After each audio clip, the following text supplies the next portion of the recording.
Guys, good morning. Good morning sa lahat. Ito, mga okay. Basta laging umuulan mga guys. Hindi talaga madaling matuyo yung nilabahan natin. May tanim din ako mga guys dito na buong yata to. At saka malunggay. Sana mabuhay to sila lahat mga guys para makagulay na din tayo. Makautan kasi pag bumili tayo sa labas sobrang mahal. So, pag may time, tanim-tanim din. Unti-unti. Tsaka luya mga guys. Pangalawa na ako nag-harvest sa luya ko mga guys. Ito, pangatlo na to nagtanim ko.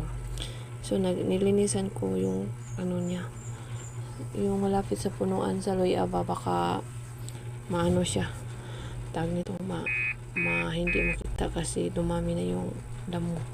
So, ito din guys, yung mani. May mani din tayo guys. Sana mabuhay din to.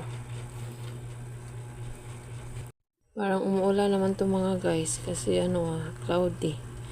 Walang kaaraw-araw mga guys. Hindi talaga malutoy yung labahan natin.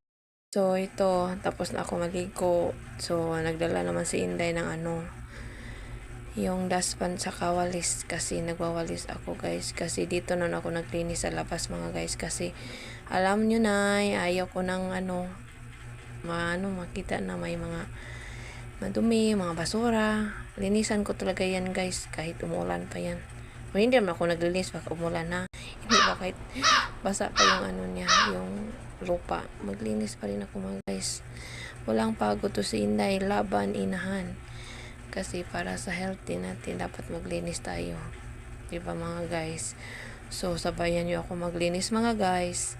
Kasi tulog pa yung anak ko mga guys. So, pagkatapos ko dito maglinis mga guys, sa loob naman, inuuna ko lang yung sa labas. Kasi pag matapos na ako sa labas, so wala na akong isipin sa labas. Tapos na ako naglinis sa labas. So, ako naglinis guys. So, kaya sumayaw si Inday. Tingnan nyo. Happy yarn.